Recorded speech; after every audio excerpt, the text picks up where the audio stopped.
3월 4일 화요일 매일 묵상을 시작하도록 하겠습니다. 본문의 말씀은 누가복음 8장 40절에서 56절까지의 말씀입니다.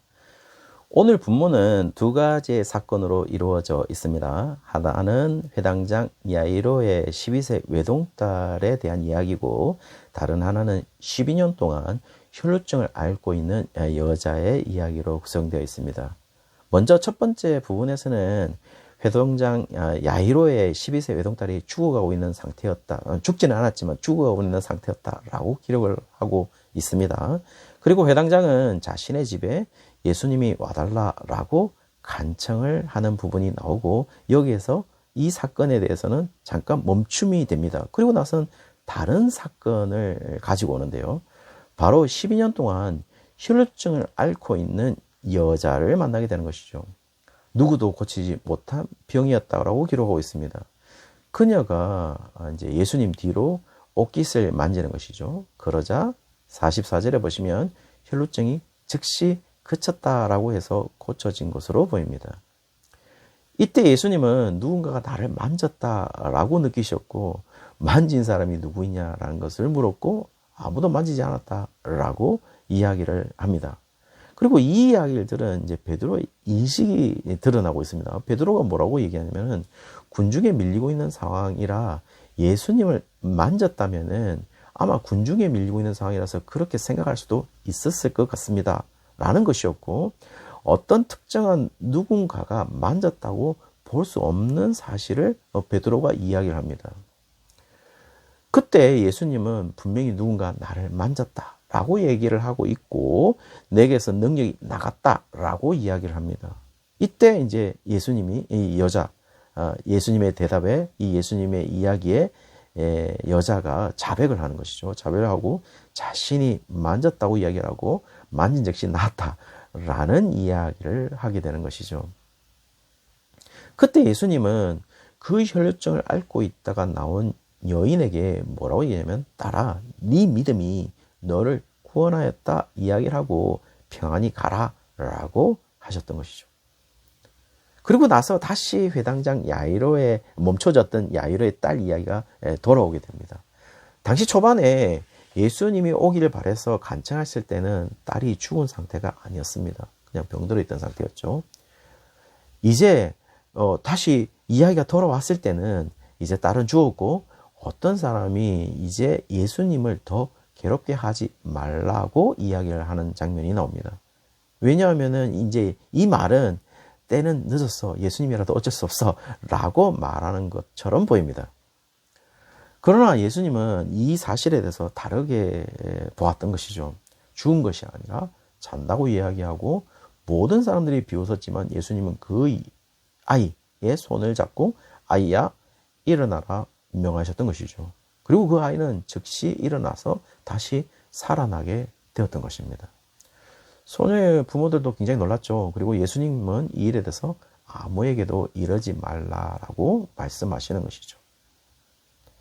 성도님들 어떻습니까? 이 두 사건을 자세히 보시면 여러 가지 공통점이 보이죠. 이 두 사건은 12세 된 외동딸, 그리고 12년 혈루증을 앓고 있는 여인이라는 10이라는 숫자의 공통점도 가지고 있고, 또 이 딸과 이 혈루증을 앓고 있는 여인에게는 더 이상 어떤 소망이나 희망이나 보이지 않는 어떤 최악의 상황을 맞이하고 있는 그런 공통점도 가지고 있습니다. 그리고 두 사건 다 어떠냐면 예수님의 접촉에 의해서 이루어졌다는 사실도 말하고 있는 것이죠. 모두 예수님의 능동적 행동에 의해서 이루어지는 사건이라는 사실을 이야기를 하고 있습니다.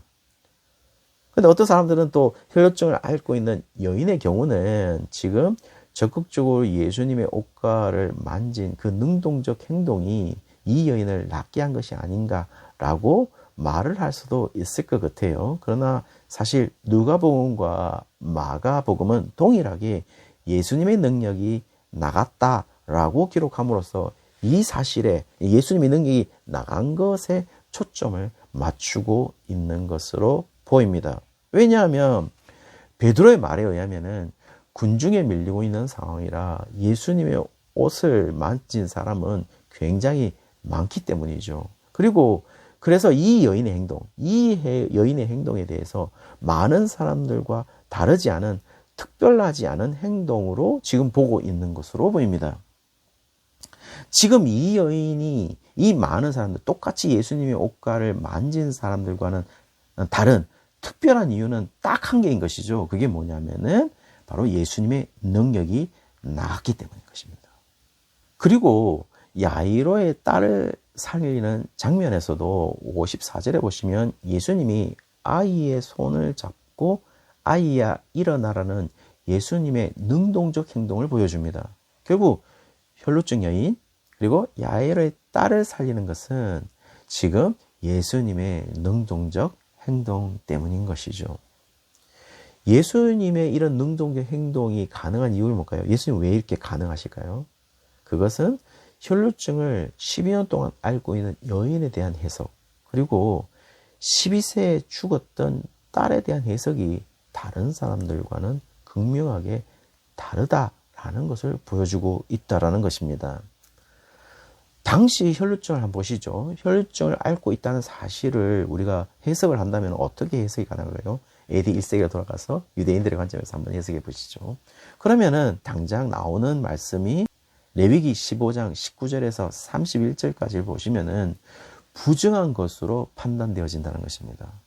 따라서 정결하지 못하기 때문에 성전 제의에도 참여하지 못하고 사람들과 접촉도 금지되어 있는 것으로 보인다는 것입니다. 더욱더 놀라운 사실은 말이죠.